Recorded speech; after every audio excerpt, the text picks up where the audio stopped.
Olá, hoje nesta aula nós vamos conversar então sobre determinação das repetições no treinamento resistido.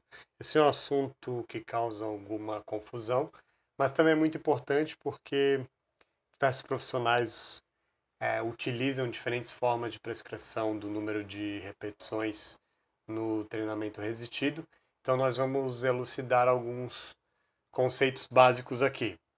Então, o primeiro conceito que a gente vai elucidar é o de repetição máxima, ou RM.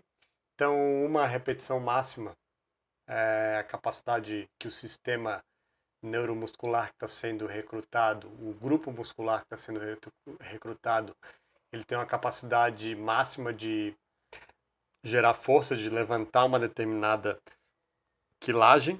Então, por exemplo, se eu estou fazendo um supino reto e com a carga da barra com as anilhas e outros implementos, ela totaliza 105 quilos.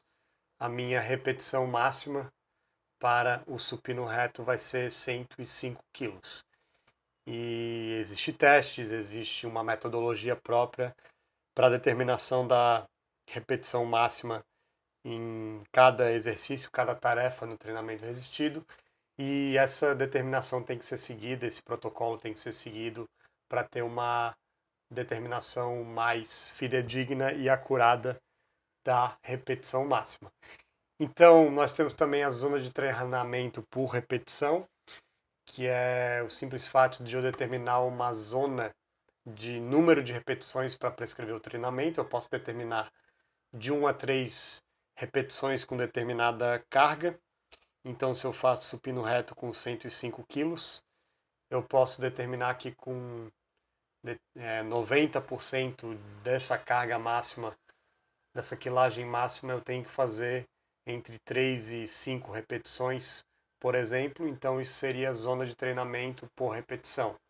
Eu não necessariamente chego no máximo, numa falha muscular concêntrica na última repetição daquela série, mas eu determino apenas um número, uma zona de treinamento por repetição. Isso é muito utilizado em esporte de força e potência, como levantamento de peso olímpico e no treinamento para ganhos máximos de força muscular, de algumas modalidades esportivas que precisam muita força muscular e não se preocupam tanto com hipertrofia e ganho de massa muscular.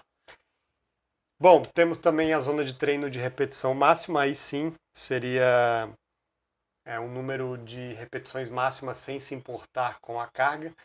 Eu tenho então ao longo das sessões de treinamento que delimitar, que aprender, que saber, que registrar no meu aluno, por exemplo, o número de 10 repetições máximas que ele faz no supino reto. Suponhamos que seja com 78 quilos, somando a barra, somando tudo.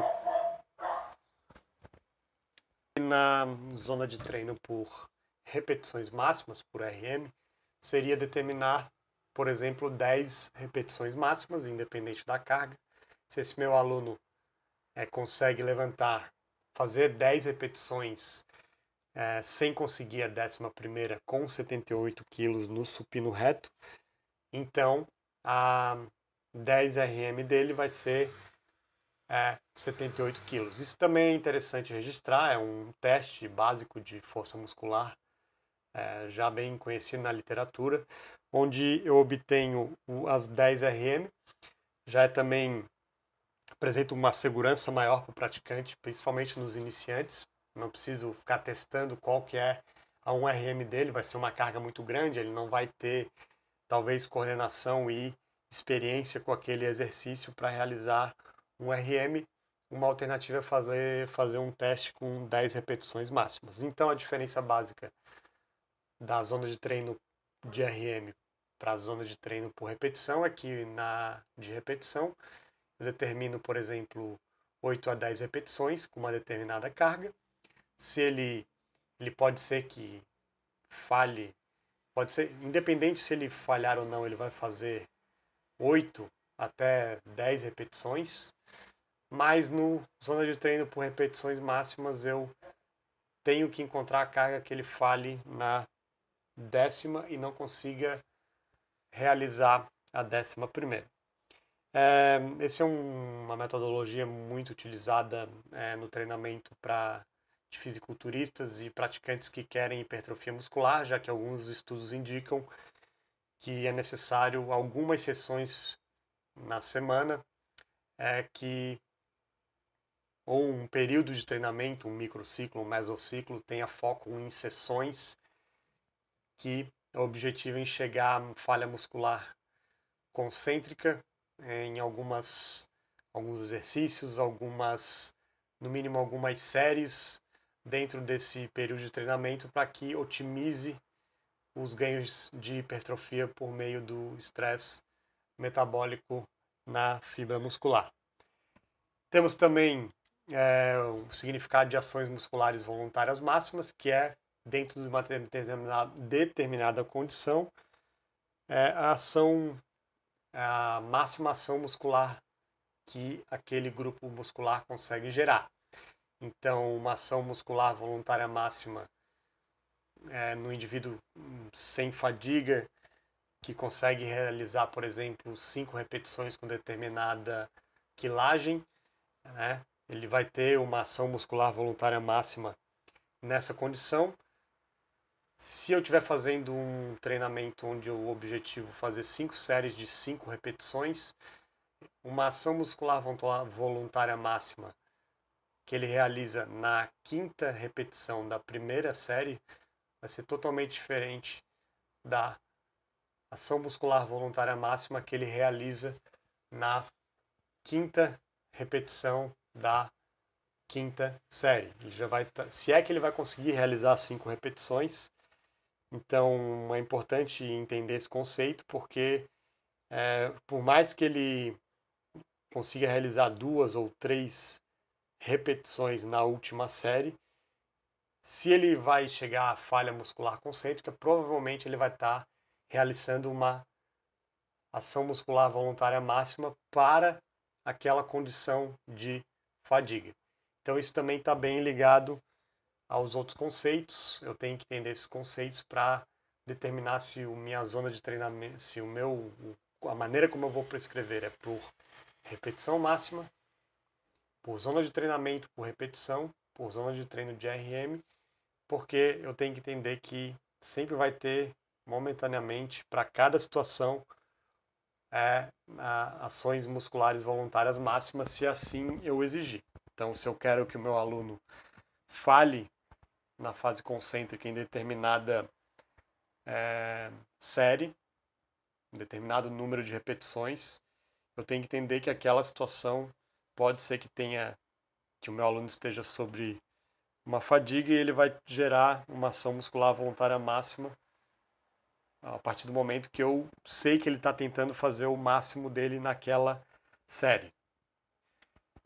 Só para você ter uma ideia aqui, esse é o número de repetições máximas, tá? Daí, para uma dada percentual de uma repetição máxima. Foi feito um estudo aqui em 91 com sujeitos destreinados e treinados. A gente observa que uma grande variação por grupo muscular e por exercício, que a 60% de um RM, uma carga aí moderada, moderada a baixa, né? Um sujeito destreinado consegue fazer 33 repetições, tá? Foi solicitado que eles realizassem um maior número de repetições para uma dada carga. Então, se eu pegar aqui a quilagem, eu já sei que esses indivíduos aqui, isso aqui é média, tá? Por isso que está 33,9, 45,5, uma média de um estudo.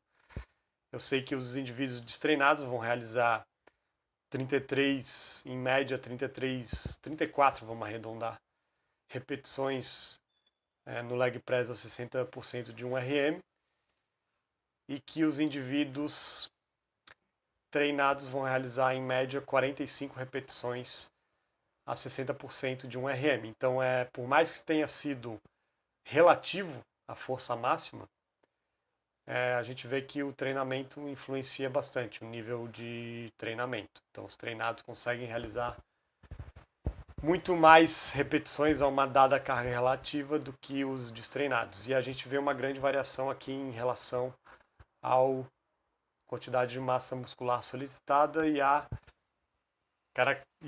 peculiaridade de cada tarefa, cada exercício, né? Então, leg press 80% de um RM, obviamente já cai o número de repetições máximas, tanto nos treinados quanto nos destreinados. Supino 60% de um RM, 20 repetições e aqui 22,6, que não tem tanta diferença, né, entre destreinados e treinados. 80% de um RM no supino, 9,8 e 12. Flexão de cotovelo a 60% de um RM, 15 e 21. E flexão de cotovelo a 80% de um RM, tá? Não é 15 RM, é 1 RM, tá? Em média 7,6 e 11 para os treinados. Então, eu já sei aqui, por exemplo, se é 60% de um RM, um aluno meu consegue levantar 60% de um RM do meu aluno seria, vamos colocar aí, 38 quilos. Um destreinado conseguiria fazer 19 repetições e um treinado aí conseguiria, em média, 22 repetições até a falha concêntrica, tá? Porque aqui é o conceito de repetição máxima. Então, o que tem que ser observado quando for prescrever zona de treinamento por repetição ou zona de treino de repetição máxima? O objetivo da sessão, o objetivo daquele microciclo, o objetivo do aluno. A zona de treino por repetição, como eu já falei, é bastante utilizada para esportes de força e potência, onde a falha, eu sei mais ou menos onde aquele aluno vai chegar numa falha concêntrica. Treinamento de potência, por exemplo, ele vai ter que levantar aquela carga na maior velocidade possível, porque potência é força vezes velocidade. Então não é interessante que ele faça um número máximo de repetições aí, 10 RM, por exemplo. É interessante que eu já tenho vários estudos que indicam que a maior potência gerada está entre 6 e 10 repetições para determinada, para zona de treinamento de potência ali entre 30 e 60% de um RM. E a zona de treino de repetições máximas eu posso utilizar aí para também atletas de forças em alguns períodos, onde objetiva-se ganhar mais massa muscular e hipertrofia, e também para praticantes que objetivam aumento da massa muscular e fisiculturistas. Então, sobre zona de treinamento por repetição, repetição máxima e zona de treino de RM, seria isso. Dá um like ali, por favor, se você gostou, e coloque suas dúvidas aqui embaixo no canal. Muito obrigado.